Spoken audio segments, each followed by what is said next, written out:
Marga, my love, look at this. 7 years nating hinintay ang baby na to.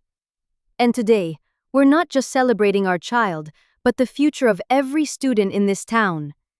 We will rebuild the school together. Iyon ang boses ng asawa kong si Renato, umaalingaw-ngaw sa buong garden ng aming resort dito sa Palawan.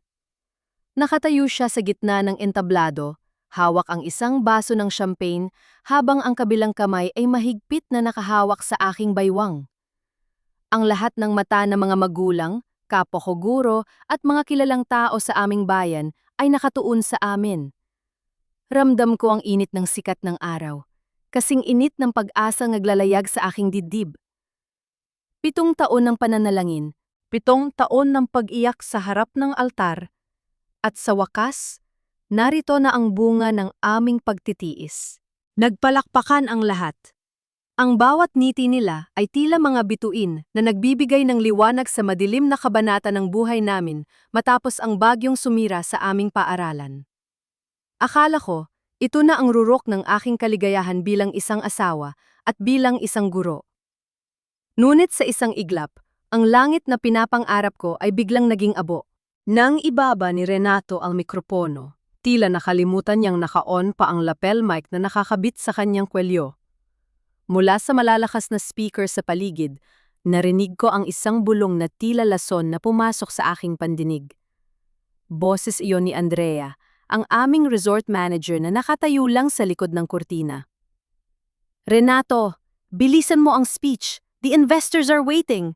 Gamitin mo na ang lupa ng asawa mo para maklose ang deal bago pa lumaki ang tiyan niyan. Nanigas ang bawat kalamnan sa aking katawan. Ang baso ng juice na hawak ko, na kanina lamang ay tila simbolo ng aming tagumpay, ay naging kasing bigat ng 1 toneladang semento sa aking palad.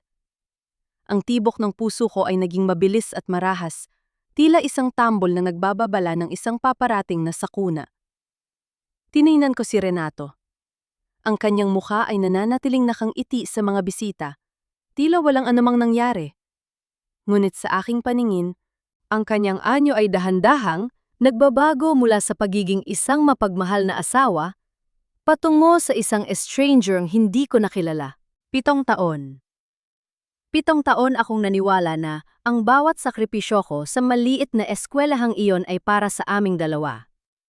Ang lupang iniwan ng aking ama, ang tanging alaala ng kanyang pawis at dugo sa pampang na ito, ay balak niyang gawing puhunan para sa isang negosyong hindi man lamang dumaan sa aking pahintulot. At ang mas masakit, ang anak na nasa sinapupunan ko, ang bata na itinuring kong himala, ay tila isa lamang timer sa isang bombang nakatakdang sumabog sa aking muka. Hindi ko magawang huminga. Ang hangin ng dagat na dati ay nagbibigay sa akin ng payapa ay tila naging serya ng mga sampal sa aking pisngi.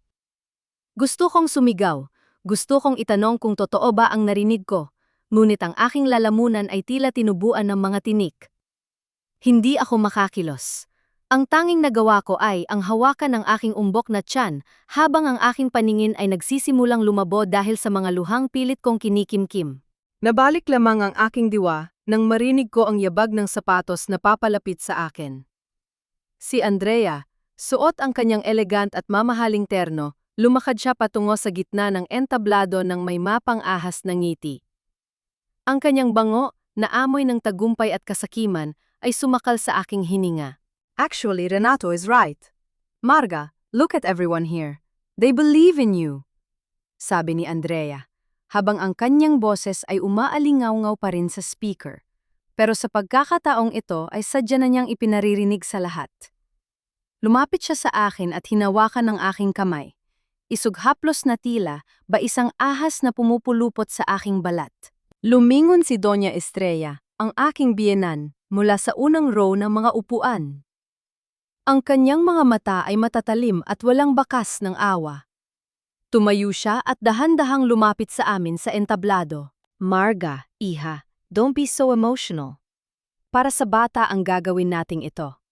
Isang pirma mo lang sa development agreement na ito at masisiguro natin ang kinabukasan ng apo ko.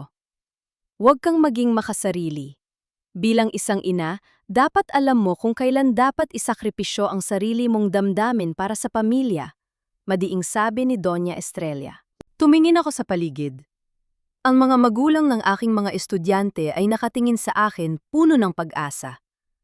Ang aking mga kasamahang guro ay naghihintay ng aking tugon. Hindi nila alam na ang donasyon na ipinangako ni Renato ay nakasalalay sa pagkawala ng aking huling sandigan. Isang pirma lang, Marga. Gawin mo na para sa paaralan. Gawin mo na para sa anak natin. Bulong ni Renato sa aking tenga, habang ang kanyang kamay ay nananatiling nakayakap sa aking baywang. Tila ba tinitiyak na hindi ako makakatakas? Naramdaman ko ang isang matinding panghihina. Ang bawat sakripisyo ko bilang guro, ang bawat puyat ko sa paggawa ng lesson plan, at ang 7 taong paghihintay sa baby na ito, lahat ay tila ba naging isang malaking biro. Akala ko, ang aking asawa ang aking kakampi. Iyon pala, siya ang arhitekto ng aking pagbagsak. Lesson learned, class. Bulong ko sa aking sarili. Ang aking boses ay nanginginig pero puno ng pait. Hindi ito ang aralin na gusto kong ituro sa aking mga estudyante.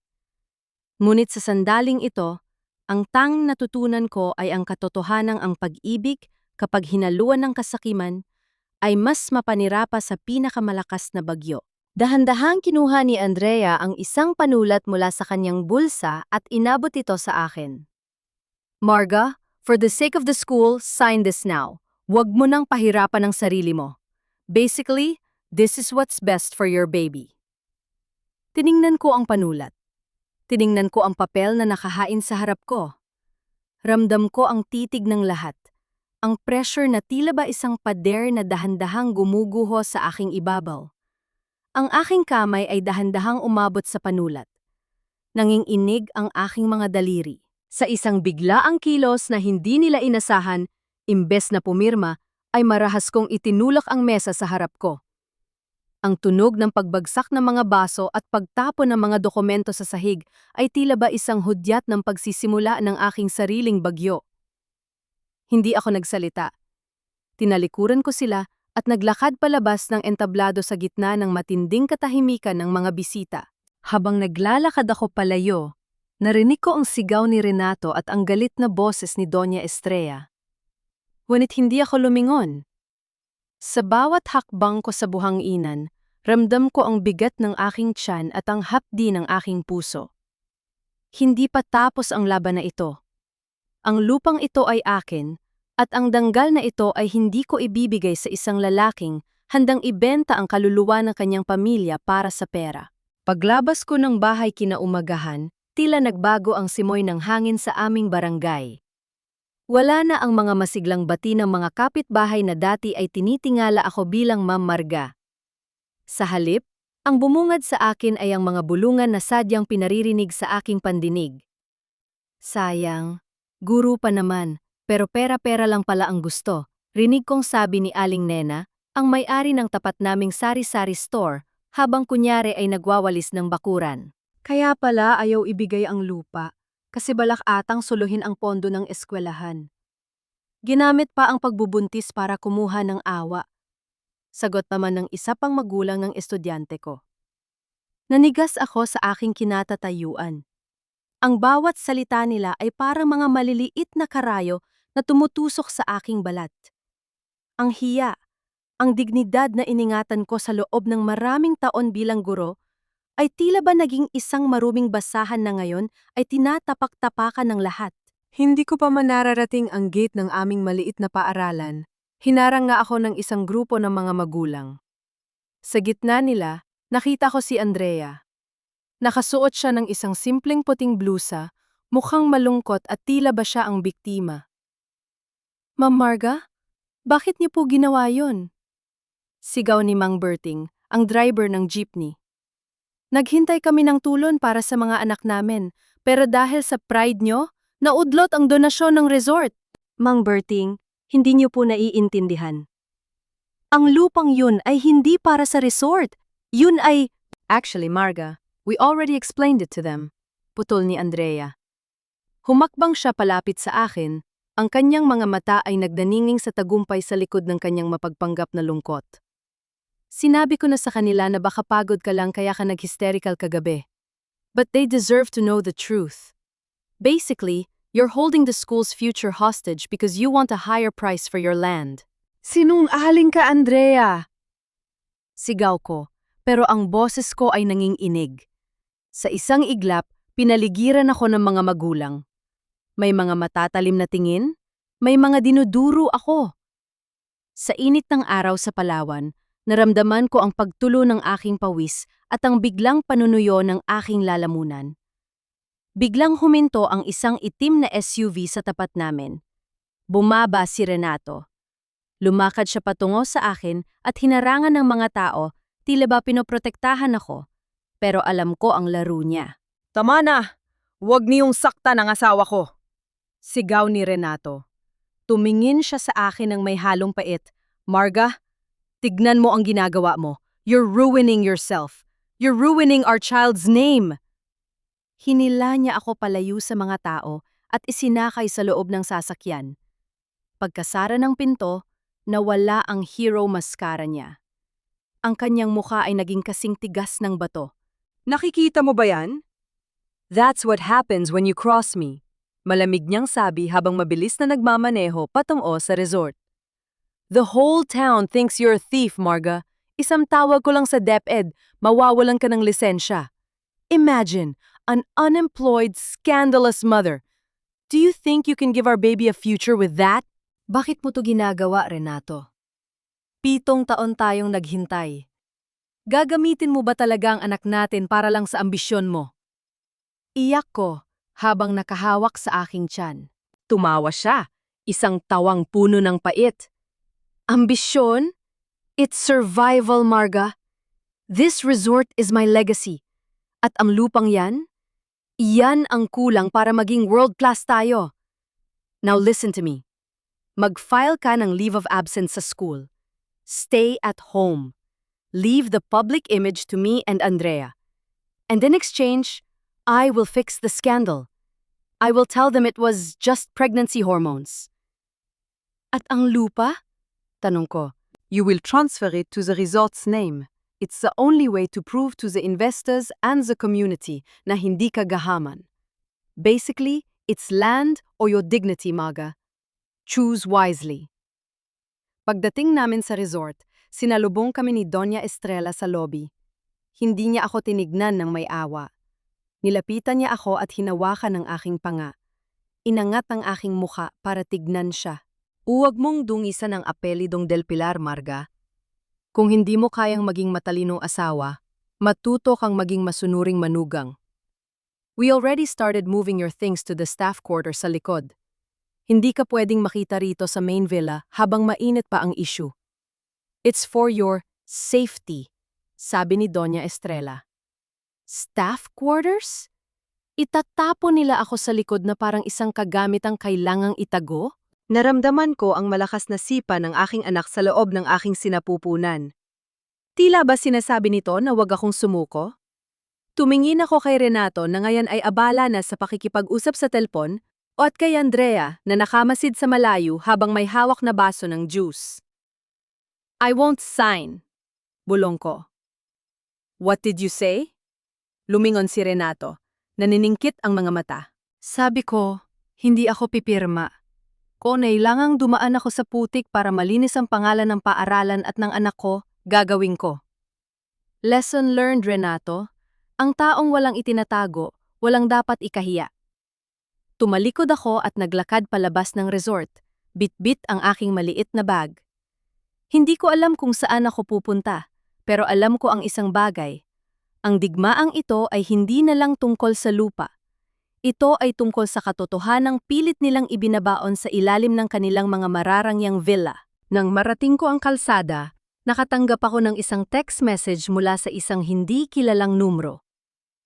Ma'am Marga, huwag po kayong maniwala sa kanila. May nakita po kaming mga papel sa basurahan ng resort kagabi. Tungkol po ito sa mga materyales na ginamit sa school. Magkita po tayo sa simbahan. Nanginig ang aking mga kamay. May kakampi pa ako. At sa pagkakataong ito, hindi ako titigil hanggat hindi lumalabas ang baho ng kanilang charity tourism. Nakatayo ako sa tapat ng gate ng resort, bit-bit ang 3 malalaking plastic bag na itim. Doon isinilid ni Doña Estrella ang lahat ng gamit ko, ang mga damit ko, ang mga libro ko sa pagtuturo, at ang mga gamit na dahan-dahan kong binibili para sa darating na baby. Parang basura ang turing nila sa akin. Itinapon sa gilid ng kalsada matapos gamitin ang aking pangalan para sa kanilang negosyo. Huwag kang babalik dito hanggat hindi mo dala ang pirmadong titulo, Marga. Malamig na huling binitawan ni Doña Estrella bago niya ipinasara ang dambuhalang gate. Ang bawat patak ng ulan ay tila nakikiramay sa hapdi ng aking puso. Nanginginig ang aking mga kamay habang hinihila ko ang aking mga gamit patungo sa simbahan ng aming bayan. Ramdam ko ang bigat ng aking tiyan. Ang bawat hakbang ko ay puno ng pag-iingat dahil sa takot na baka maapektuhan ang aking anak sa tindi ng stress na nararamdaman ko. Pagdating ko sa pintuan ng simbahan, sinalubong ako ni Father Gardo. Ang kanyang mga mata ay puno ng habag nang makita ang aking kalagayan. Basang-basa, pagod, at tila bapasa ng buong mundo. Diyos ko po, Marga, anong nangyari sa iyo? Tanong ni Father Gardo habang mabilis na inaalalayan ako pumasok sa loob. Wala na po ako matitirhan, Father. Pinalayas po ako ng asawa ko dahil ayaw kong ibigay ang lupa ng tatay ko. Mahina akong sagot, pilit na pinatitigas ang aking boses sa kabila ng pagnanais kong humagulgol. Dito ka muna sa maliit na silid sa likod ng sakristi. Ligtas ka rito, anak, sabi ng pare. Habang inaayos ko ang aking mga gamit sa maliit na silid na yon, tinitigan ko ang aking sarili sa lumang salamin. Pula ang aking mga mata, gulo-gulo ang buhok, at ang aking duster ay punong-puno ng alikabok. Ito ba ang Margarita del Pilar na dati ay ipinagmamalaki ng bayang ito? Isang gurong ngayon ay nagtatago sa anino ng simbahan dahil sa kasakiman ng sariling pamilya? Nabalik lamang ang aking diwa nang marinig ko ang isang mahinang katok sa pinto. Pagbukas ko, nakita ko si Mang Carding, ang isa sa mga maintenance worker sa resort ni Renato. Siya ang magulang ng isa sa pinakamagaling kong estudyante. Ma'am Marga, pasensya na po sa istorbo, ako po ang nag-text sa inyo. Bulong niya, pabalik-balik ang tingin sa labas, tila ba natatakot na may makakita sa kanya? Mang Carding, anong ibig sabihin ng mga text nyo? Tanong ko habang pinapapasok siya. Inilabas niya ang isang lukot-lukot na folder mula sa loob ng kanyang jacket. Eto po, ma'am. Nung ginagawa ang repair sa school niyo nung nakaraan buwan, narinig ko po si Sir Renato at Ma'am Andrea. Sadyang tinipid po nila ang mga bakal at semento. Ang budget po na dapat ay para sa matibay na pader. Inilipat po nila sa pondo ng bagong villa sa resort. Nanlamig ang aking buon pagkatao. Ano? Ibig niyo bang sabihin, sadyang ginawang mahina ang paaralan?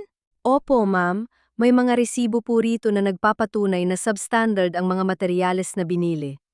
Nakita ko rin po ang lista, ng mga donasyon, yung mga binigay ng mga turista, hindi po napunta sa school.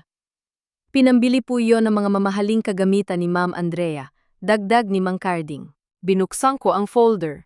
Ang bawat pahina ay isang sampal sa aking katapatan bilang guro.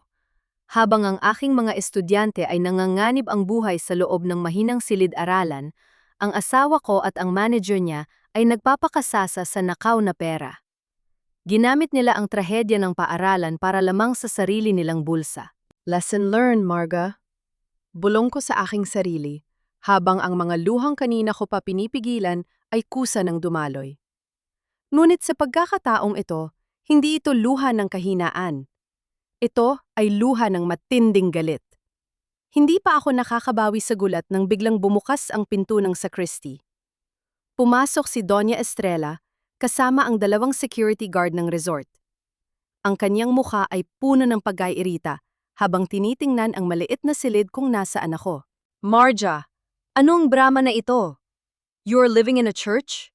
Basically, you're embarrassing the Del Pilar name.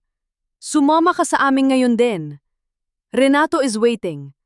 We will fix your public image, but you must bring the documents. Sigaw ni Doña Estrella. Hinawakan ko ang folder ni Mang Carding at itinago ito sa likod ko. Tinitigan ko ang aking biyen ng diretso sa mga mata.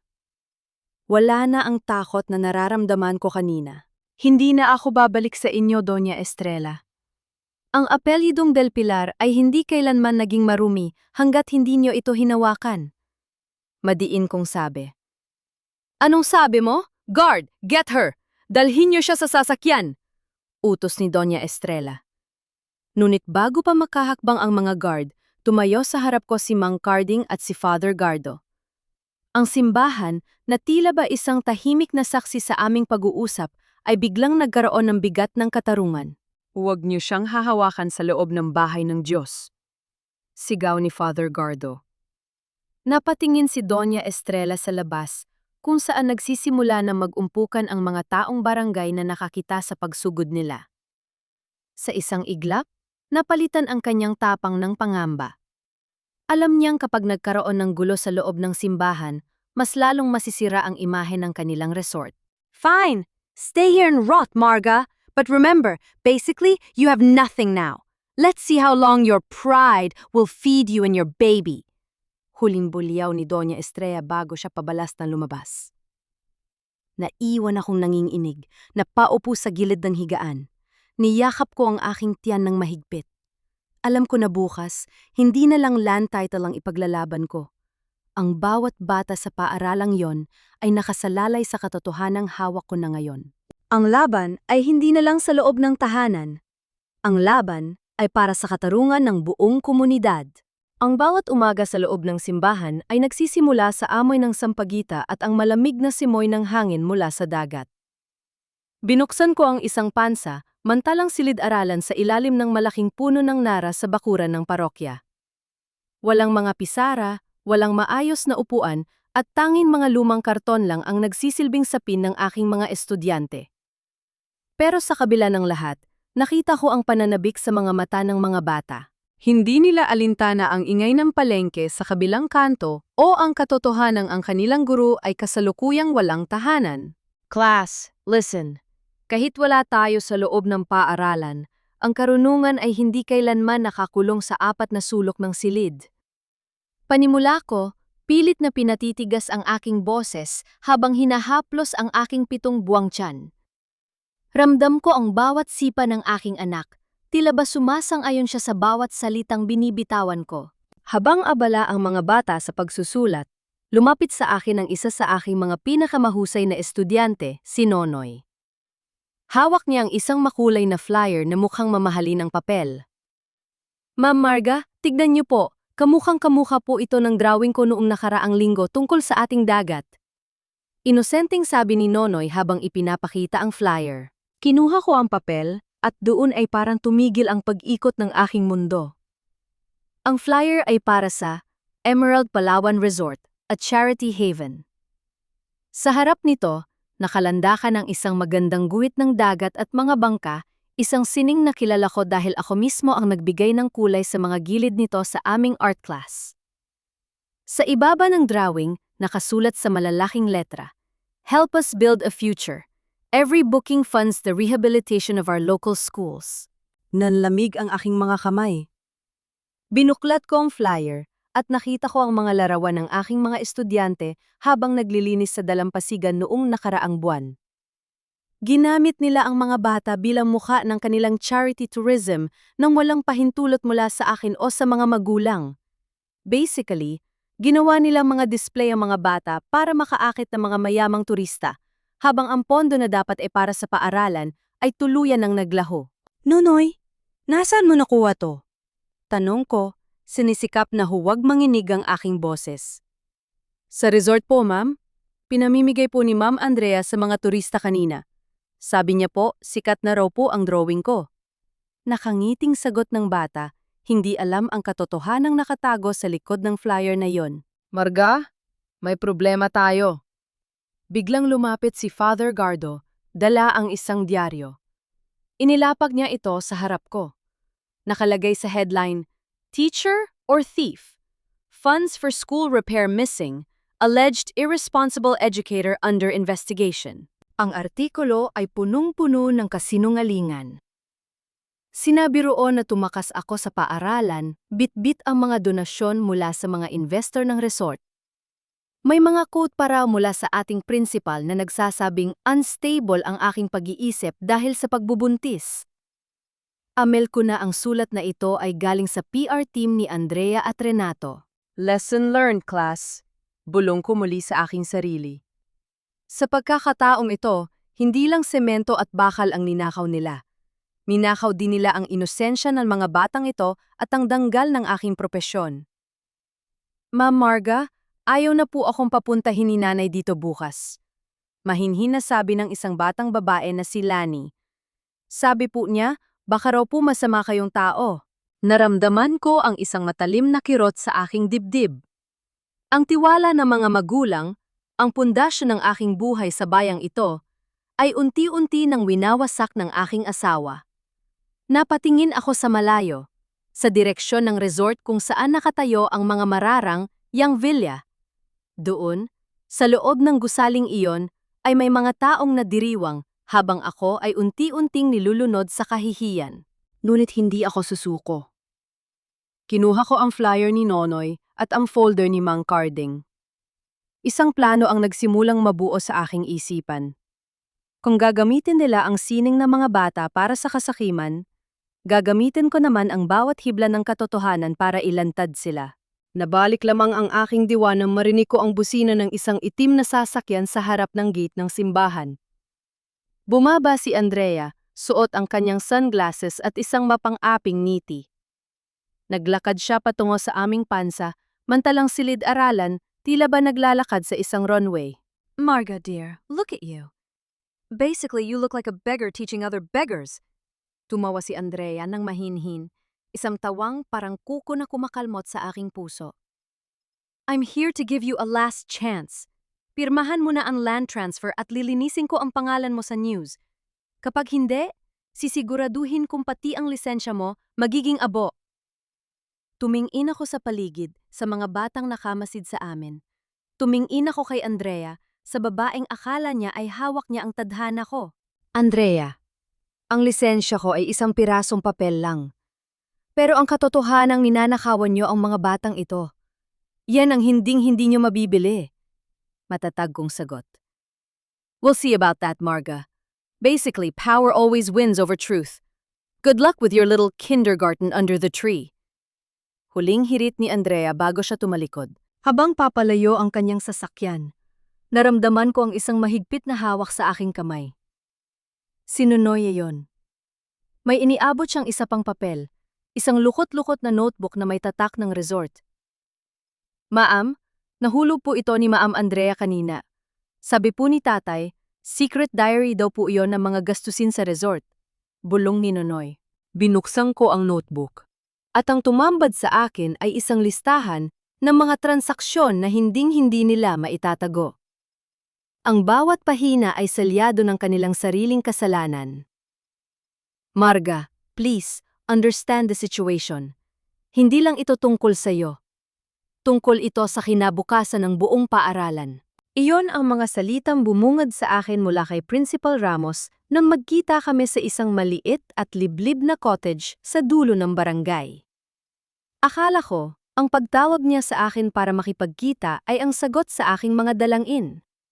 Akala ko, ang taong itinuring kong pangalawang ama at naging gabay ko sa loob ng 10 taon sa serbisyo ay handa nang tumayo para sa katotohanan. Ngunit nang makita ko ang isang makapal na envelope sa ibabaw ng lamesa at ang hindi mapakaling mga mata ng aking amo, nalaman kong ang lason ng kasakiman ay nakapasok na rin sa loob ng mga silid-aralan. Sir Ramos, anong ibig ninyong sabihin?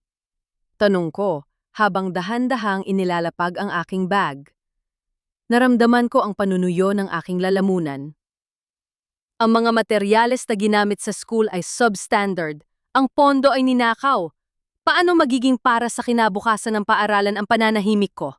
Huminga ng malalim si Principal Ramos at iniurong ang salamin sa kanyang mata. Renato and Emerald Resort offered a full scholarship program para sa 50 bata at isang bagong computer lab. In exchange, kailangan matapos ang investigasyon. Marga, basically kailangan mong i-withdraw ang iyong complaint. Sabihin mo na lang na nagkaroon ng error sa accounting at humihingi ka ng paumanhin. Parang may humampas na matigas na bagay sa aking dibdib.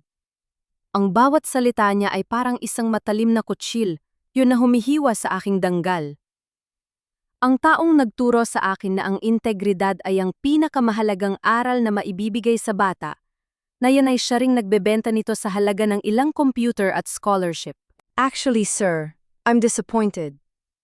Bulong ko, ang boses ko ay nanging inig sa matinding pait. Binenta niyo na rin ba ang inyong prinsipyo, sir? Ang mga batang itinuturo natin, ano ang sasabihin nila kapag nalaman nilang ang kanilang principal ay katuwang ng mga magnanakaw? Huwag ka magmalinis, Marga. Biglang tumaas ang boses ni Principal Ramos, ang mukha niya ay namula sa galit o baka sa hiya. You are currently on leave of absence. Without my protection, baka tuluyan ng bawiin ng DepEd ang iyong lisensya dahil sa mga balitang kumakalat. Think about your baby. Paano mo siya bubuhayin kung wala kang trabaho? I'm giving you a way out. Just sign the retraction letter and we can all go back to normal. Natingnan ko ang aking umbok na tiyan. Ramdam ko ang paggo ng aking anak. Tila ba nagbibigay ng babala? Ang bigat ng utang na loob na palagi nilang ipinapasan sa akin ay tila ba isang tanikala na sumasakal sa aking paghinga. Lesson learned, sir. Sabi ko habang tumatayo ng dahan-dahan. Ang edukasyon sa bayang ito ay hindi na para sa kaalaman, kundi para sa mga taong may kakayahang bumili ng katahimikan.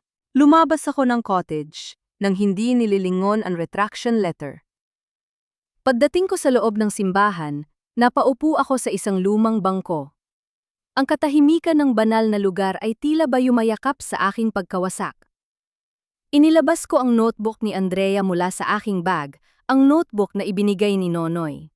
Sa bawat pahinang binubuklat ko, lalong tumitindi ang aking galit. Nakita ko ang listahan ng mga consultation fees na ibinigay kay Principal Ramos nito mga nakaraang buwan. Nakita ko rin ang mga transaksyon para sa mga materyales ng resort na kinuha mula sa budget ng Department of Public Works na dapat ay para sa paaralan. Isang malaking network ng korupsyon na pinangungunahan ng aking asawa, ng kanyang manager at ng taong pinagkatiwalaan ng aming eskwelahan. Biglang tumunog ang aking cellphone. Isang tawag mula kay Renato. Marja, I heard you talk to Ramos. Ang boses niya ay kalmado, yung tipong alam niyang hawak niya ang lahat ng baraha. Don't be a martyr, Marga. Even the church can't save you from poverty. Bukas, may huling pagkakataon ka para pirmahan ang land transfer bago ko tuluyang i-release ang lahat ng ebidensya laban sa'yo.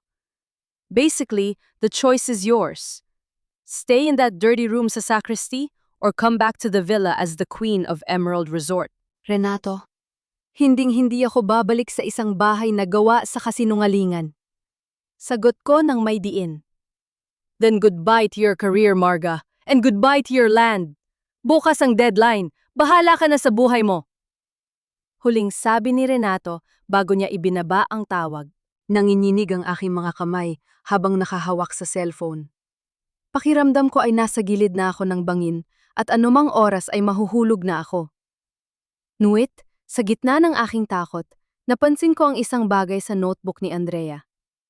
Isang pangalan na paulit-ulit na nababanggit sa bawat illegal transaction. Mateo Del Pilar.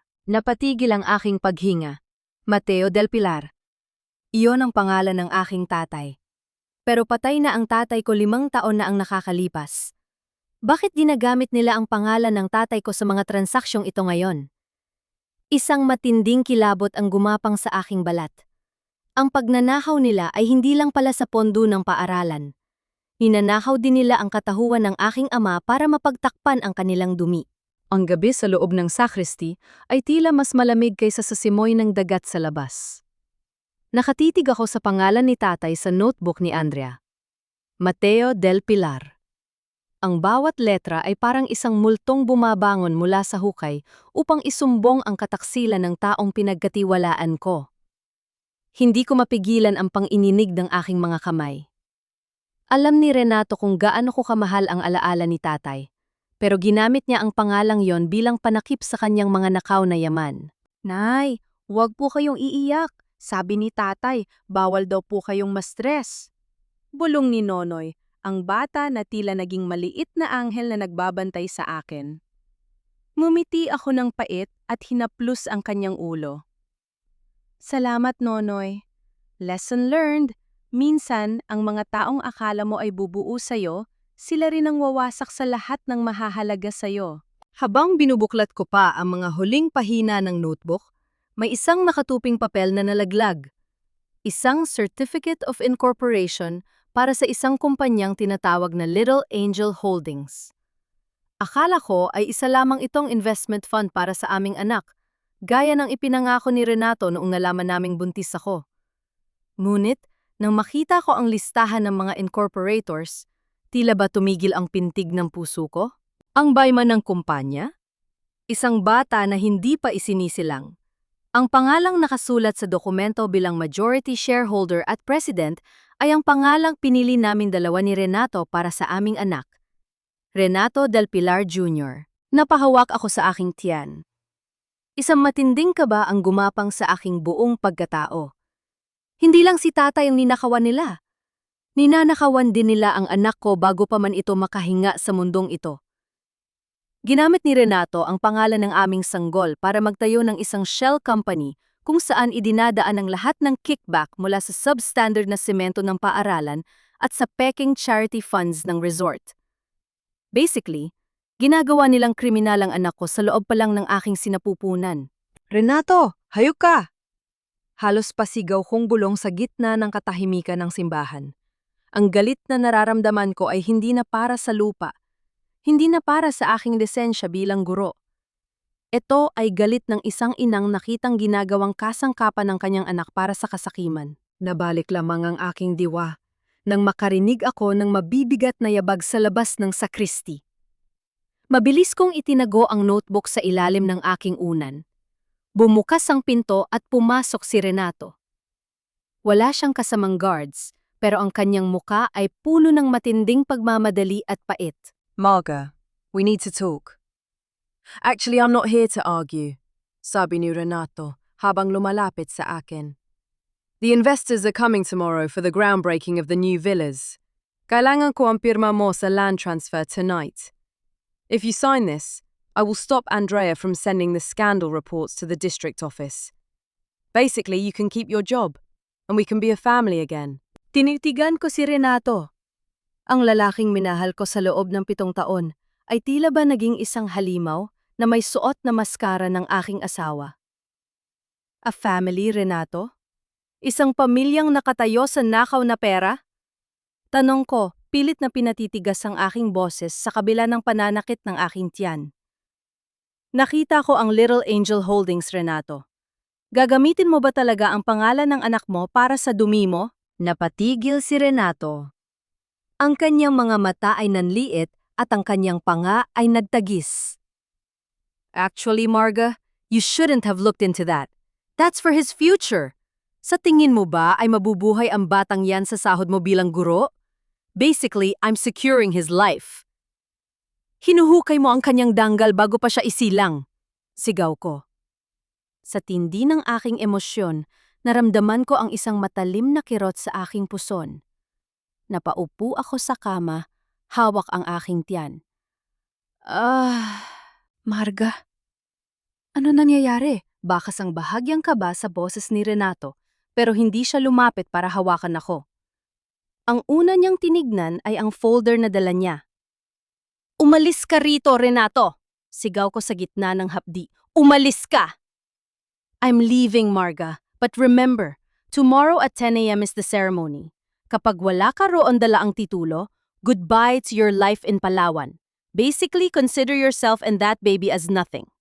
Huling bulyaw ni Renato bago siya pabalas na lumabas. Naiwan akong nanginginig sa sakit. Hindi lamang sa katawan kundi sa kaluluwa. Ngunit sa gitna ng hapdi, isang desisyon ang nabuo sa aking isipan. Hindi ako ang biktima rito. Ako ang kaisa-isang tao na magtatanggol sa dangal ng aking ama at sa kinabukasan ng aking anak. Kinuha ko ang aking cellphone at tinawagan si Mang Carding. Mang Carding, kailangan ko ang lahat ng litrato ng mga bata na kinuha ni Andrea. At sabihan niyo ang mga magulang, magkita-kita tayo sa harap ng bagong villa bukas ng 10:00. Ipinikit ko ang aking mga mata at huminga ng malalim. Nak, kapit ka lang. Nanay will fix this. Bukas, sa harap ng lahat ng investors at ng buong barangay, sisiguraduhin kong ang bawat kasinungalingang itinayo nila ay guguho kasama ng kanilang mga pangarap. Ang bawat pintig ng aking tiyan ay tila ba paalala ng oras na mabilis na tumatakbo. Matapos ang pag-alis ni Renato kagabi, hindi na ako dinalaw ng antok. Sa gitna ng bilim ng sacristy, tanging ang liwanag ng isang maliit na kandila ang nagsilbing saksi sa pagbubuo ko ng mga piraso ng katotohanan. Ang bawat pahina ng notebook ni Andrea at ang mga dokumentong nakuha ni Mang Carding ay inilatag ko sa sahig na parang isang malaking puzzle ng kataksilan. Nang sumilip ang unang sinad ng araw sa bintana ng simbahan, narinig ko ang marahang kaluskos sa labas. Akala ko ay si Father Gardo na magsasagawa ng madaling araw na misa. Ngunit nang buksan ko ang pinto, ang bumungad sa akin ay isang tanawing hinding-hindi ko malilimutan. Nakatayo rin si Nonoy, kasama ang 10 pang mga estudyante ko. Ang ilan sa kanila ay may dalang mga lukot na papel, ang iba naman ay may bitbit na mga lumang folder na halatang galing sa basurahan. Kasunod nila ang kanilang mga magulang, mga taong dati ay sumisigaw sa akin sa kalsada, ngunit ngayon ay nakayuko at bakas ang pagsisisi sa kanilang mga mata. Ma'am Marga, pasensya na po kayo. Panimula ni Aling Nena, ang tinderang dati ay nanlait sa akin. Ang anak ko po si Nonoy, hindi po tumitigil sa pagkukwento tungkol sa inyo. Sabi niya, kayo raw po ang kaisa-isang taong nagtanggol sa mga drawing nila. Nung tiningnan ko po ang mga papel na dinala niya pauwi mula sa resort, dun ko nalaman ang lahat. Inabot sa akin ni Aling Nena ang isang tumpok ng mga pinunit na invoices na pilit na idinikit muli gamit ang tape. Nagtatrabaho po ang asawa ko bilang kargador sa resort. Nakita niya po kung paano palitan ang mga sako ng dekalidad na semento ng mga mumurahing klase bago dalhin sa school natin. Heto po ang mga orihinal na resibo na itinapon ni Ma'am Andrea. Kinuha ko ang mga papel ng may nanginginig na kamay. Salamat Aling Nena, salamat sa inyong lahat. Ma'am, heto pa po! Masiglang sabi ni Lani, ang batang babaeng natakot pumasok noon. Inabot niya sa akin ang isang pirasong flyer ng resort kung saan ang likod ay may mga sulat kamay na computation. Nakita ko po ito sa basurahan sa lobby nung naglinis si nanay. Sabi po ron, marketing budget for charity. Pero ang nakasulat sa katabi ay Andrea's personal savings. Napahawak ako sa aking dibdib. Ang mga batang ito na itinuring ni Renato at Andrea na mga palamuti lamang para sa kanilang negosyo, ang siyang naging mga mata at tenga ng katotohanan. Basically, ang inosensya nila ang siyang wawasak sa kuta ng kasakiman na itinayo ng asawa ko. Lesson learned, class! Bulong ko habang pinapahid ang isang luhang pumatak sa aking pisingi. Ang maliliit na boses, kapag nagsama-sama, ay kayang magpabagsak ng pinakamataas na pader. Pumasok kami sa loob ng simbahan upang pagsama-samahin ang lahat ng ebidensya. Habang abala ang mga magulang sa pag-aayos ng mga dokumento, lumapit sa akin si Father Gardo. Marga, tumawag ang attorney na kakilala ko. Naberipika na niya ang tungkol sa Little Angel Holdings. Ang kumpanyang yon ay hindi lang ginamit para sa korupsyon. Ginamit din yon upang ilipat ang pagmamay-ari ng lupa mo sa pangalan ni Renato Jr. Pero si Renato Sr. ang may full control hanggat hindi nagbe-21 ang bata. Paliwanag ng pare. Gusto niyang italika sa kanya habang buhay sa pamamagitan ng bata. Naramdaman ko ang muling paghapdi ng aking puso. Hindi sapat kay Renato na nakawan ako. Gusto niya ring gawing bilanggo ang kaluluwa ko sa loob ng isang kasunduang nakapangalan sa aming anak. Margarita, 9:00 na. Paalala ni Father Gardo. Ang seremonya sa resort ay magsisimula na sa loob ng 1 oras. Tiningnan ko ang aking sarili sa salamin ng sacristy. Suot ko ang aking pinakasimpleng duster, ang suot ko noong pinalayas ako sa resort. Wala akong mamahaling alahas, wala akong makeup, at ang tanging palamuti ko ay ang aking 7 buwang tiya na tila ba naging isang kalasag ng aking paninindigan. Ma'am Marga, sasama po kami, sabi ni Nonoy, hawak ang kanyang maliit na sketchpad. Sasama tayong lahat, sigaw ng mga magulang. Habang naglalakad kami palabas ng simbahan, naramdaman ko ang isang kakaibang lakas. Hindi na ito ang lakas ng isang gurong nag-iisa. Ito ay lakas ng isang komunidad na nagising mula sa mahabang pagkakahimbing. Ang daan patungo sa resort ay puno ng mga tao, tila isang prosesyon ng katarungan. Mula sa malayo, tanaw ko na ang mga makukulay na banderitas at ang malaking tent kung saan gaganapin ang groundbreaking ng bagong villa. Naririnig ko ang masiglang musika at ang boses ni Andrea na nagho-host sa entablado. Mukha silang mga reyna at hari sa gitna ng kanilang ilusyon. Ngunit bago pa kami makatapak sa gate ng resort, hinarang kami ng mga security guard ni Renato. Bawal po ang mga tagalabas dito. Private property ito. Sigaw ng head guard. Actually, it's not just a property. Sabi ko, humahakbang sa harap ng lahat. Inilabas ko ang aking original land title na hinding-hindi ko binitiwan. Ang lupang tinatapakan nyo ay pag-aari ko, at ang bawat sentimong ginamit nyo para itayo ang tent na yan ay galing sa pawis ng mga taong nasa likuran ko. Marga! Anong ginagawa mo rito? Biglang lumabas si Renato mula sa tent, suot ang kanyang puting linen suit, mukhang natataranta. I told ka na sa sakristi ka lang. Basically, you're making a scene. Tumingin ako kay Renato. Pagkatapos ay kay Andrea na ngayon ay nakatayo na rin sa gilid niya. Ang kanyang mukha ay puno ng pangamba sa likod ng kanyang makapal na makeup. Hindi ako gagawa ng eksena, Renato. Mahina pero madiin kong sabi habang itinataas ang notebook ni Andrea para makita ng lahat. Magtuturo lang ako. Dahil ang groundbreaking na ito ay hindi magiging simula ng inyong bagong villa. Ito ang magiging libingan ng inyong mga kasinungalingan. Sa sandaling iyon, lumabas mula sa likod ng tent ang isang tao na hindi ko inaasahan. Si Principal Ramos.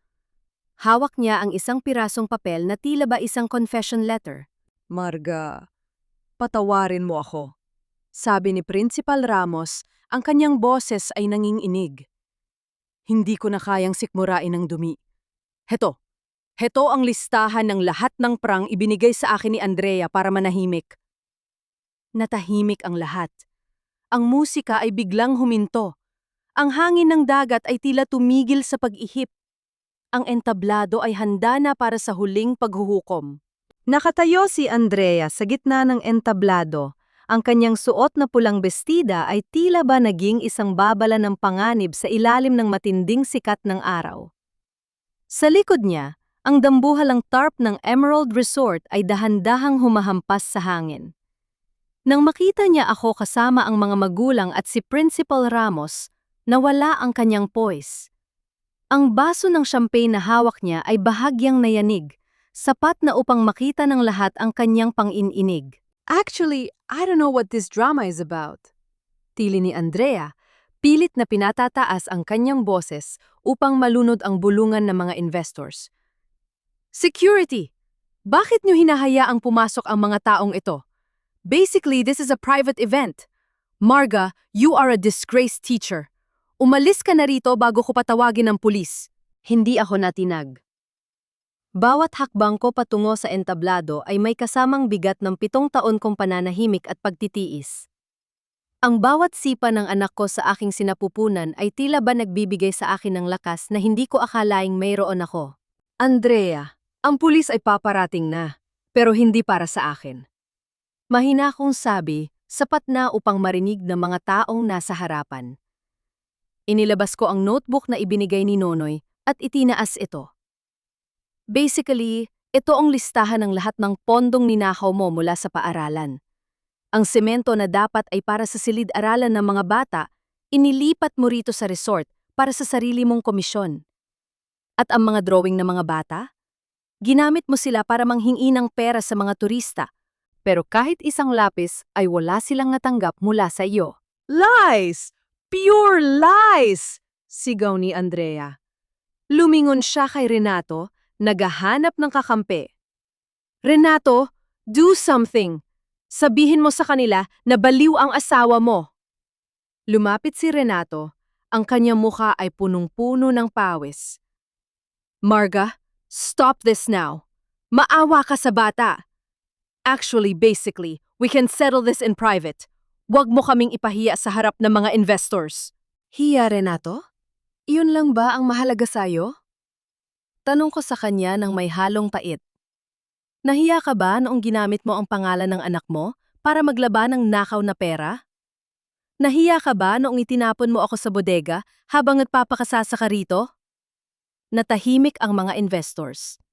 Ang isa sa kanila, isang matandang lalaking dayuhan, ay tumayo at lumapit sa amin. What is the meaning of this, Mr. San Agustin? Is it true that the school funds were diverted? No, sir. Basically, she's just an emotional pregnant woman. Mabilis na sagot ni Renato. Ngunit bago pa siya makatapos, humakbang si Principal Ramos sa harap. Hindi siya nagsisinungaling. Ako ang naging saksi sa lahat. Heto ang mga record ng lahat ng suhol na ibinigay sa akin ni Andrea para manahimik tungkol sa substandard na materyales sa paaralan. I'm resigning, and I'm ready to testify. Sa sandaling yon, parang may kung anong pumutok sa loob ni Andrea. Ang kanyang maskara ng pagiging sopistikadong manager ay tuluyan ng gumuho. Tumawa siya ng malakas, isang tawang puno ng puot at kawalan ng pag-asa. Aran ng katotohanan? Napaka-self-righteous nyo. Sigaw ni Andrea habang dinuduro ako. Alam niyo ba kung bakit ko gustong gibain ang paaralang yon? Dahil sa paaralang yon, ako iniwan ng mga magulang ko 20 taon ang nakalilipas. I was an orphan. Nakatira ako sa dumi habang kayong lahat ay may pamilya. Emerald Resort is my chance to be someone. At hindi ko hahayang sirain yon ng isang gurong amoy, chalk at pawis. Nanigas ako sa narinig ko. Nakita ko ang isang bata sa likod ng mga matatalim na mata ni Andrea. Isang batang sugatan na pilit na nagtatago sa likod ng mamahaling damit at kasakiman. Ngunit ang sugat ng nakaraan ay hindi kailanman magiging sapat na dahilan upang manakit ng iba. Andrea, ang pagiging ulila ay hindi sumpa para maging masamang tao. Mahina kong sagot. Gusto mong maging someone? You had the chance, pero pinili mong maging anino ng kasamaan ni Renato. Enough! Bulyaw ni Renato. Marahas niyang hinablot ang braso ko. Ibigay mo sa akin ang notebook na yan, Marga. Basically, everything here belongs to me. Ang lupa, ang resort, pati ikaw. Bitawan mo ako, Renato! Sigaw ko, pilit na kumakalas sa kanyang mahigpit na hawak. Nagkaroon ng kaguluhan sa entablado. Sinubukan ni Mang Carding at ng mga magulang na lumapit, pero hinarangan sila ng mga security guard. Sa gitna ng tulakan, naramdaman ko ang isang matinding hapdi na gumuhit mula sa aking likuran patungo sa aking puson. Parang may pumitig sa loob ko. Ah! Napasigaw ako at napahawak sa aking tiyan. Ang sakit ay hindi katulad ng mga normal na sipa ng anak ko. Ito ay madiin, diretso, at nakakawala ng hininga. Marga! Sigaw ni Father Gardo. Naramdaman ko ang paglamig ng aking mga kamay at ang mabilis sa pagtulo ng malamig na pawis sa aking no. Ang paligid ko ay nagsimulang umikot. Nakita ko ang muka ni Renato, hindi pag-aalala ang nakita ko sa kanyang mga mata, kundi takot na baka tuluyan ng mabulil, yaso ang kanyang deal dahil sa nangyayari sa akin.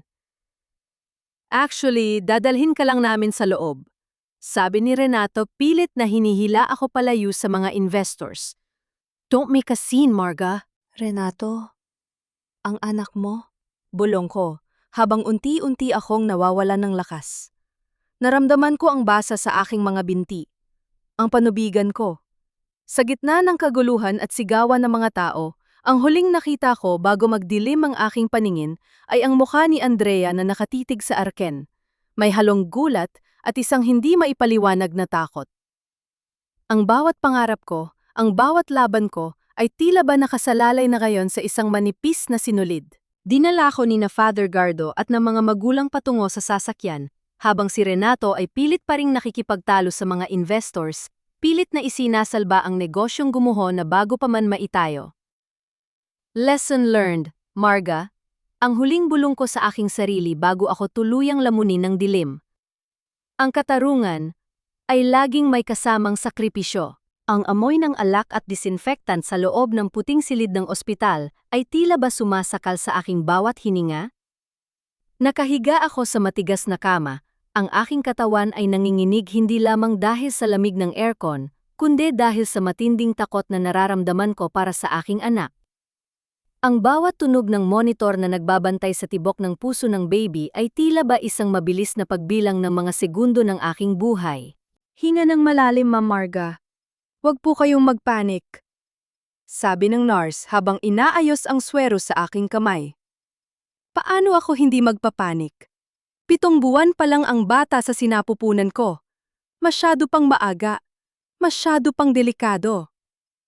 Ang bawat hapdi na gumuguhit sa aking tiyan ay tila ba mga luhang pilit na kumakawala mula sa aking pagkatao. Bumukas ang pinto ng silid.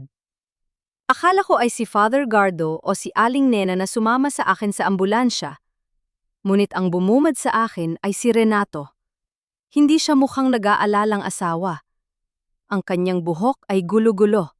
Ang kanyang polo ay may mantsa ng pawis. At ang kanyang mga mata ay punong-puno ng desperation at galit.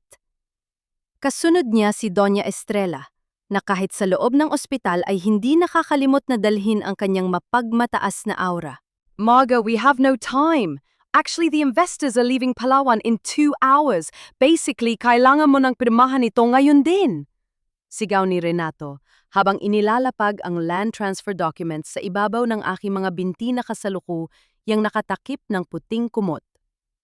Hindi ako makapaniwala. Nakahiga ako rito, nag-aagaw buhay ang anak namin, pero ang tanging dala niya ay panulat at papel. Renato? Ang anak mo? Nanganganak na ako. Taw-taw kong sabi, ang boses ko ay halos pabulong na dahil sa panghihina. I know. That's why you need to sign this.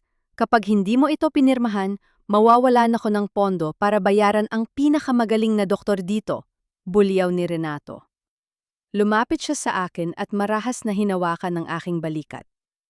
Actually, Marga, don't be a martyr now. Basically, the resort is our only chance to survive this scandal you created. Tumingin ako kay Doña Estrella, umaasang makakita ng kahit katiting na awa mula sa kapwa ko babae, mula sa lola ng aking anak. Ngunit ang kanyang mukha ay parang semento, malamig at walang emosyon. Marga, iha, listen to your husband. Isang guro ka, dapat alam mo ang logic ng sitwasyon. Sabi ni Doña Estrella habang iniaabot ang panulat sa akin. The hospital bills are piling up. Ang hiya na dinala mo sa pamilya namin sa harap ng mga investors ay sapat na para talikuran ka namin. Pero dahil mabait kami, bibigyan ka namin ng chance. Sign the land over to Emerald Resort at tinitiyak ko sa iyo, we will give this baby the best future. Basically, isakripisyo mo na ang lupa ng tatay mo para sa buhay ng anak mo. Isang matalim na hapdi ang muling bumalot sa aking tiyan. Napapikit ako ng mariin, ang aking mga daliri ay bumaon sa gilid ng kama. Sa gitna ng sakit, narinig ko ang boses ng aking tatay sa aking alaala. Marga, ang lupang ito ang huling sandigan ng ating danggal. Huwag mong hahayaang apakan ito ng mga taong walang puso. Hindi ako pipirma. Bulong ko. What? Renato slammed his hand on the hospital bed tray. Actually, Marga, you are being selfish. Basically, pinapatay mo ang anak natin dahil sa lupang yan. Ang pumapatay sa anak natin ay ikaw, Renato. Sigaw ko gamit ang huling lakas na meron ako. Ang bawat salita ko ay may kasamang dugo at pait. Ginamit mo siya para sa dumi mo. Itinapon niyo ako sa bodega. At ngayon, pati sa higaan ng ospital, pilit niyo pa rin kaming ninanakawan. Biglang pumasok ang doktor, mukhang nagulat sa gulo sa loob ng silid. Mr. San Agustin, kailangan niyo pang lumabas. The patient's blood pressure is dangerously high. Maapektuhan ang baby. Hindi kami aalis hanggat hindi siya pumipirma. Sigal ni Renato, akmang hahablutin ang aking kamay para pilitin akong hawakan ng panulat. Renato, stop it! Sigaw ni Father Gardo nakakapasok lang, kasama ang 2 pulis ng barangay. Napaatras si Renato nang makita ang mga pulis. Ang kanyang mukha ay napalitan ng kaba. Actually, we're just discussing family matters. Nauutal na sabi ni Renato. Discussion? In the middle of an emergency? Hindi yan discussion, Renato. Yan ay harassment. Madiin na sabi ni Father Gardo. Officer, paki-escort po sila palabas. Marga needs to focus on her delivery. Habang kinakaladkad sila ng mga pulis palabas, narinig ko pa ang huling sigaw ni Renato. Pagsisisihan mo ito, Marga. Kapag nawala ang lahat sa akin, sisiguraduhin kung wala ka ring babalikan. Nang sumara ang pinto, tila ba nawalan ako ng lahat ng buto sa katawan. Humagulgol ako, isang iyak na puno ng 7 taong panghihinayang. 7 taon akong naniwala sa isang ilusyon. Akala ko ay binuo ko ang aking pangarap. Yun pala ay itinayo ko ang aking buhay sa ibabaw ng isang kumunoy. Inga, Marga! Nandito kami! Bulong ni Father Gardo habang hinahawakan ng aking kamay. Naramdaman ko ang muling pagpitig ng aking tiyan. Sa pagkakataong ito, mas matindi, mas marahas. Doktor, ang baby! Hindi ko na maramdaman ang galaw niya! Tili ko sa gitna ng takot. Mabilis na kumilos ang mga medical staff. Ang tunog ng monitor ay biglang naging isang tuloy-tuloy at mahabang tunog. Isang tunog na hinding-hindi ko gustong marinig bilang isang ina. Emergency CS! Now! Sigaw ng doktor. Habang itinatakbo ako patungo sa operating room, nakatingin ako sa kisame ng ospital. Ang mga ilaw ay mabilis na dumadaan sa aking paningin. Ipinikit ko ang aking mga mata at bumulong sa Panginoon. Diyos ko, kunin niyo na ang lahat sa akin. Ang lupa, ang career, ang yaman, wag lang ang anak ko. Wag niyo siyang hayaang magbayad sa mga kasalanan ng kanyang ama. Naramdaman ko ang paglapit ng maskara sa aking mukha. Sa huling sandali ng aking kamalayan, ang tanging imahe na nakita ko ay ang aking mga estudyante na nagdo-drawing sa ilalim ng puno ng nara. Sila ang aking lakas. Sila ang aking dahilan. At kung ito na ang huling pagsubok ng langit, handa akong ibigay ang lahat. Basta't sa paggising ko, may isang boses na lulunod sa lahat ng pait ng aking nakaraan. Ang iyak ng aking anak. Balabal ng matinding dilim ang gumalot sa aking ulirat. Sa gitna ng kawalan, tila naririnig ko ang mahinang tunog ng mga alon sa pampang ng Palawan, ang amoy ng luma at maalikabok na tsock sa silid-aralan, at ang boses ng aking tatay na si Mateo. Marga, anak, huwag kang bibitiw. Ang mga bata ay naghihintay sa iyo. Ang anak mo ay kailangan ng iyong lakas. Sa bawat segundong lumilipas sa loob ng operating room, ang aking kaluluwa ay tila nakikipag-agawan sa tadhana. Hindi ako pwedeng mamatay. Hindi sa ganitong paraan. Hindi habang ang kasamaan ay humahalahak sa labas ng pintuang ito. Nabalik lamang ang aking diwa sa isang pamilyar na tunog, ang mahinang iyak ng isang sanggol. Isang boses na parang humihiwas sa katahimikan ng aking pagtulog. Dahan-dahan kong iminulat ang aking mga mata, bagaman ang bawat talukap ay tila kasing bigat ng bakal. Ang puting kisame ng recovery room ang bumungad sa akin, kasabay ng matinding hapdi sa aking puson. Marga? Salamat sa Diyos! Gising ka na! Bulong ni Father Gardo. Nakita ko ang kanyang mga mata na namumula, tila ba galing sa mahabang pananalangin. Sa tabi niya ay si Aling Nena at Mang Carding. Ang kanilang mga mukha ay puno ng pag-aalala at kagalakan. Ang baby ko? Ang tanging lumabas sa aking tuyot na lalamunan. Nasa Nico siya, Marga. Maaga siyang isinilang pero lumalaban ang anak mo. Isang matapang na lalaki, katulad ng kanyang ina. Sagot ni Father Gardo habang hinahawakan ng aking kamay. Naramdaman ko ang pagtulo ng mainit na luha sa aking pisingi. Ngunit sa likod ng kagalakan, naalala ko ang lahat. Ang banta ni Renato, ang kasakiman ni Andrea, ang pagtataksil ni Principal Ramos. Father, ang lupa, ang paaralan. Huwag kang mag-alala, Marga. Habang nasa loob ka ng operating room, nagising na ang buong barangay.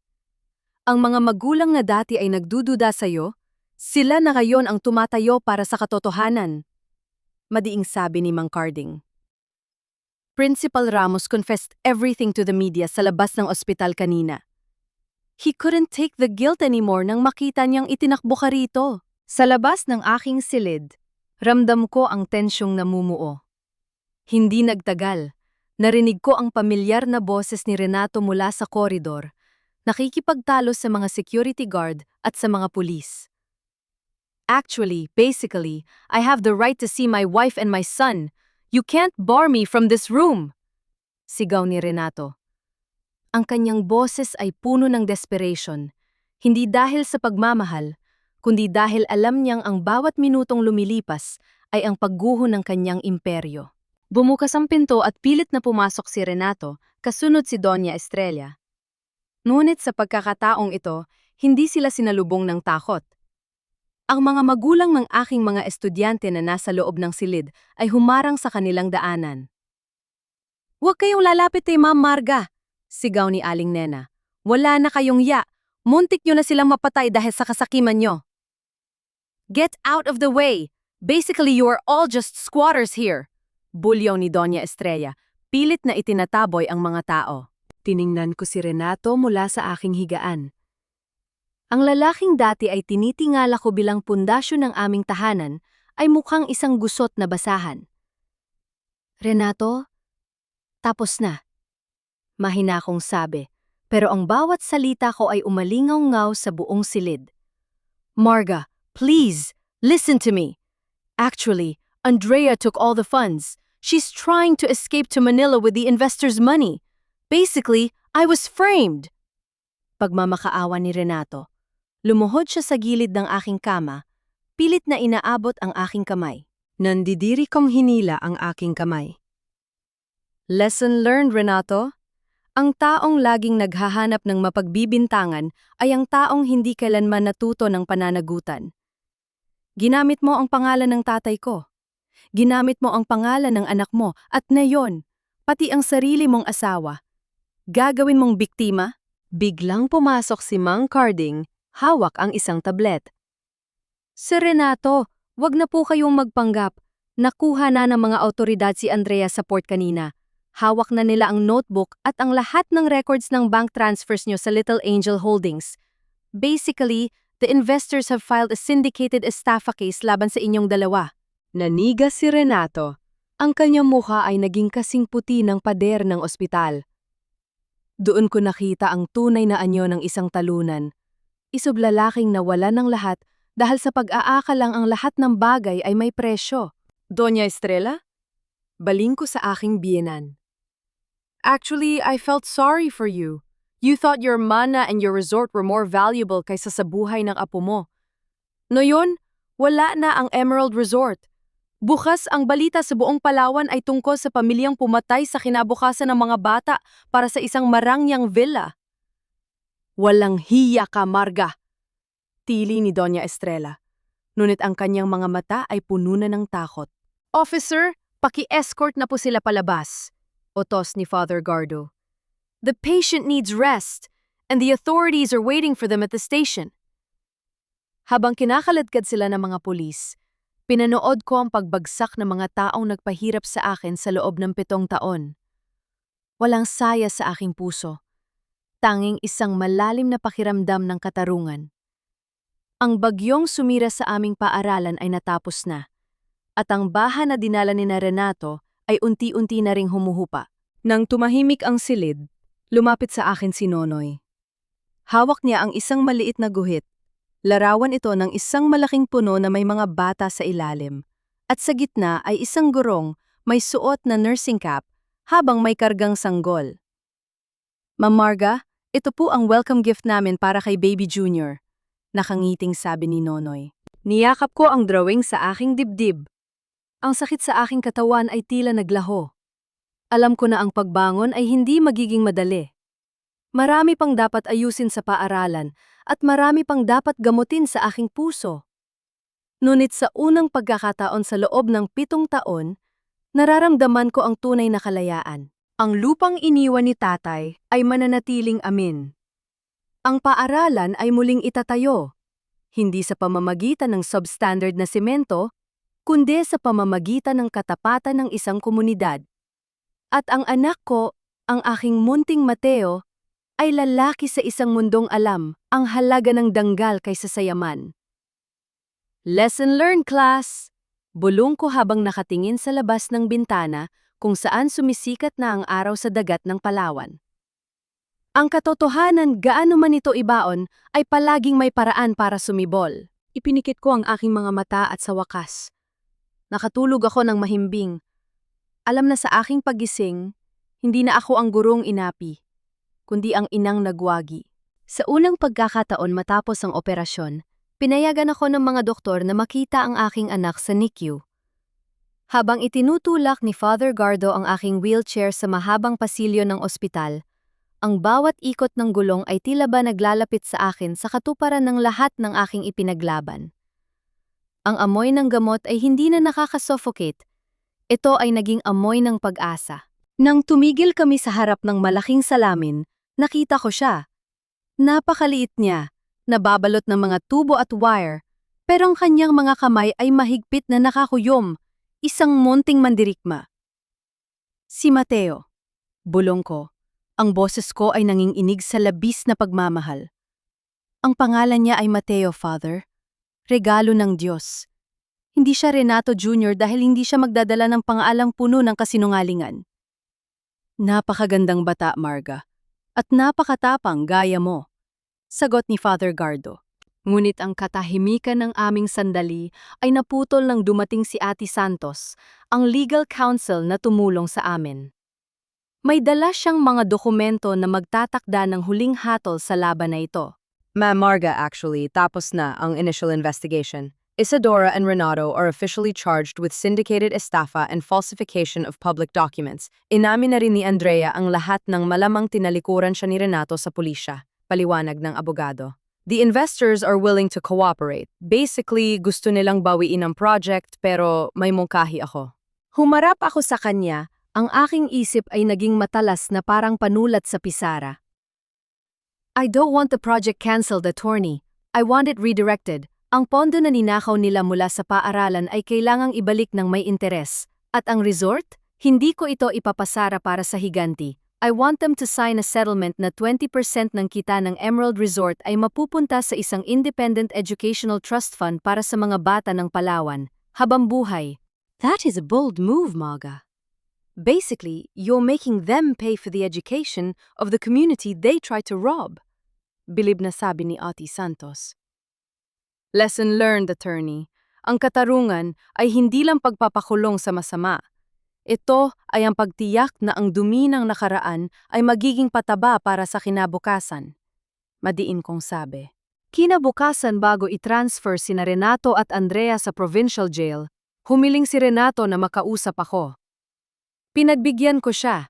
Nakaupo ako sa isang bench sa labas ng ospital habang nakapusas ang kanyang mga kamay binabantayan ng 2 pulis.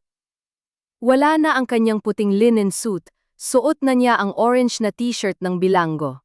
Marga, please. Actually, basically, mag-asawa pa rin tayo. Pakiusap ni Renato, ang kanyang mga mata ay nanunuyo sa takot. Think about the baby! Isang ex-convict ang magiging tatay niya? How will that look in your community? I'll sign everything. Just drop the charges. Basically, we can start over in Manila. Tiningnan ko siya hindi na may galit kundi may matinding habag. Habag para sa isang lalaking hanggang sa huli ay ang itsura pa rin sa harap ng ibang tao ang inaalala. Renato, the moment you used our child's name to launder money, you stopped being his father. You became his first enemy. Malamig kong sagot. Ang hiya na kinatatakutan mo? Yon ang magiging guru mo sa loob ng selda. You will stay there until you realize na ang lupang tinitingnan mo bilang asset ay ang lupang tatapakan ng anak ko ng may taas, no? Dahil ang nanay niya ay hindi bumigay sa isang linta na gaya mo. Marga! You can't do this! Sigaw ni Renato habang hinihila na siya ng mga pulis. Tinalikuran ko siya. Hindi ako lumingon. Ang bawat hakbang ko pabalik sa loob ng ospital ay may kasamang bigat ng 7 taon na sa wakas ay nabitawan ko na. Pagbalik ko sa silid, naroon si Andrea. Hindi siya nakaposas dahil pinayagan siyang mag-settle ng gamit bago dalhin sa presinto. Nakatayo siya sa harap ng aking bintana, nakatingin sa dagat. Actually, Marga, nanalalo ka. Bulong ni Andrea nang hindi lumingon. I hated this town. I hated that school. Pero nung nakita-kitang nagtuturo sa ilalim ng puno, naalala ko kung bakit ako naiwan dun noon. I just wanted someone to fight for me. Gaya ng ginawa mo sa mga batang yan. Andrea, hindi pa huli ang lahat para sa iyo. Pero kailangan mong harapin ang pananagutan mo. Sabi ko. The trust fund will be named after the school, not the resort. Ang inosensya na sinubukan mong sirain, yon ang magliligtas sa'yo kung magbabago ka.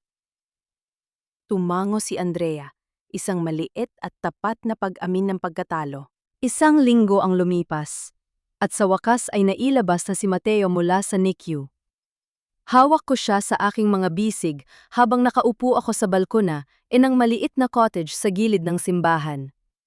Dumating ang balita na ang resort ay pansamantalang isinara sa ilalim ng bagong management at si Doña Estrella ay napilitang ibenta ang kanyang mga shares para pambayad sa mga biktima. Ang aking lupang minana, nanatiling sa akin. At sa gitna ng lupang iyon, ang mga pundasyon ng bagong silid-aralan ay inilalatag na. Sa pagkakataong ito, may tunay na semento, matitibay na bakal, at ang bawat tisa ay may basbas ng katotohanan. Ma'am Marga! Sigaw ni Nonoy mula sa gate, kasama ang iba pang mga bata. May dala silang mga bulaklak na pitas mula sa gilid ng kalsada. Welcome home po, baby Mateo! Mumiti ako sa aking anak. Listen, Mateo, lesson learned. Ang mundo ay puno ng bagyo, pero hanggat tapat ka sa iyong sarili at sa iyong kapwa, hinding-hindi ka malulunod. Ang bukas ay hindi na isang banta. Ito ay isang bagong lesson plan na handa ko ng isulat. Ang bawat pahina ay puno ng pag-asa, danggal at pag-ibig na hindi kailanman susuko. 5 taon ang mabilis na lumipas, at ang simoy ng hangin sa dalampasigan ng Palawan ay tila ba naging mas presko at puno ng buhay? Wala na ang amoy ng lason at kasakiman na dating sumasakal sa aming komunidad. Ang lupang iniwan ng aking tatay na minsan ay naging mitsa ng matinding kaguluhan, ngayon ay hitik na sa mga puno ng mangga at niyog. Ngunit higit sa lahat, dito na nakatayo ang Mateo del Pilar Community Learning Center, isang paaralang hindi itinayo sa substandard na semento kundi sa matibay na pundasyon ng katotohanan at pagkakaisa. Ngayong araw ay ang unang graduation ceremony ng aming mga mag-aaral sa bagong gusali.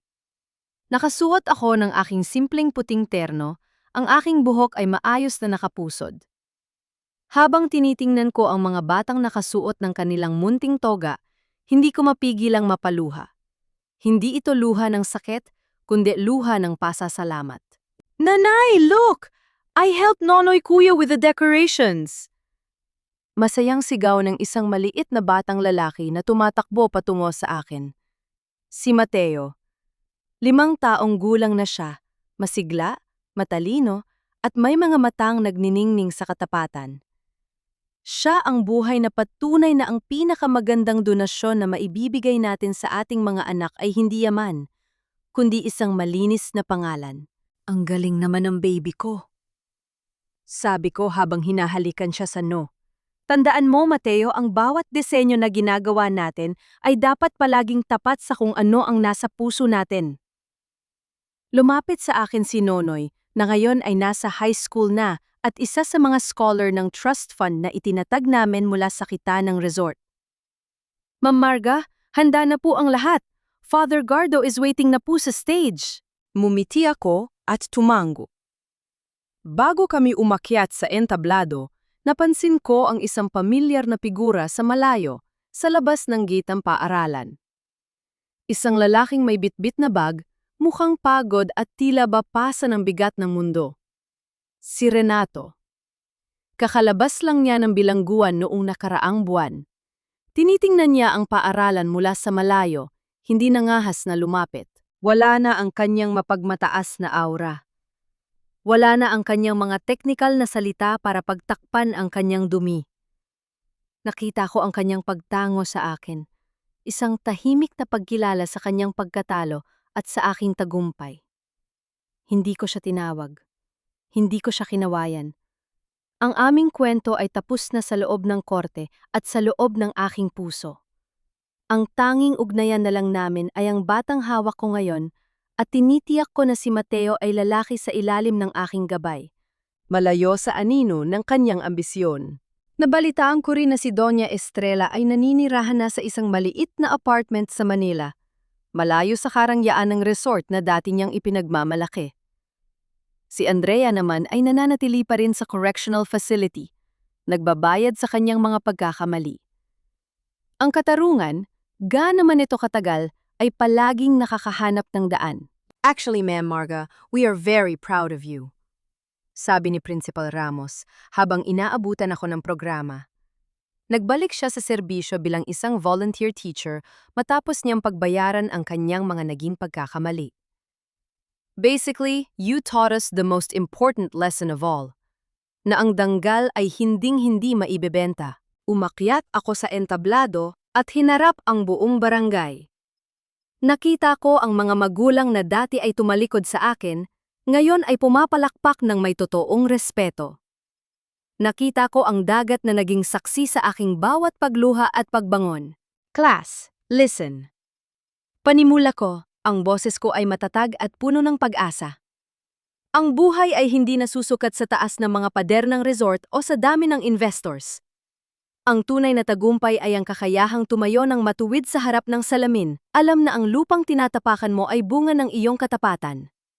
Lesson learned, ang bawat isa sa atin ay may kapangyarihang tahiin ang sarili nating tadhana, basta't ang sinulid na gagamitin natin ay ang katotohanan. Habang iniaabot ko ang mga diploma sa mga bata, naramdaman ko ang init ng sikat ng araw sa aking balat. Ang aking lupang minana ay hindi na lang basta lupa. Ito ay naging isang hardin ng karunungan, isang kanlungan ng danggal. At sa bawat tawa ng aking anak at ng mga batang ito, alam ko na sa wakas, ang aking misyon ay natupad na. Ang bukas ay malawak at maliwanag, at sa pagkakataong ito wala nang sinuman ang makakaagaw ng liwanag na ito mula sa amin. Sa bawat patak ng luha at bawat pagsubok na dinaanan ni Marga, muli nating napatunayan na ang katarungan ay hindi natutulog. Ang kwento ni Marga ay hindi lamang tungkol sa isang guro na nakipaglaban para sa kanyang lupa. Ito ay isang paalala sa ating lahat na ang tunay na yaman ay ang ating dignidad at ang kinabukasan ng ating mga anak. Mga mahal kong tagapakinig, maraming salamat sa inyong pananatili sa mahabang biyaheng ito. Ramdam ko ang inyong pakikiramay kay Marga noong siya ay pinalaya sa sarili niyang tahanan, at ang inyong galit sa kataksilan ni Renato.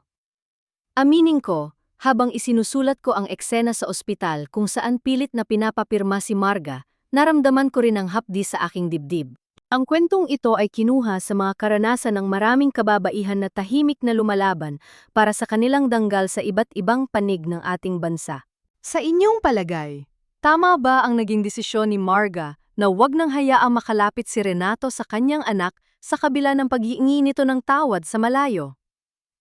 Kung kayo ang nasa sitwasyon niya, kaya niyo rin bang gawing inspirasyon ang sakit para makatulong sa buong komunidad? Nais kong malaman ang inyong mga saloobin. Ibahagi niyo ang inyong mga kwento sa comment section. Nagluluto man kayo ng hapunan para sa pamilya? O nagpapahinga matapos ang isang mahabang araw ng trabaho? Lagi kaming narito para makinig. Huwag kalimutang i-like at i-share ang ating kwento upang mas marami pang puso ang maabot ng aral ni Marga. Maging matatag, mamuhay ng tapat at laging tandaan na ang inyong tadhana ay kayo ang may hawak ng karayong at sinulid. Hanggang sa muli nating pagkikita sa susunod na kabanata ng buhay at katarungan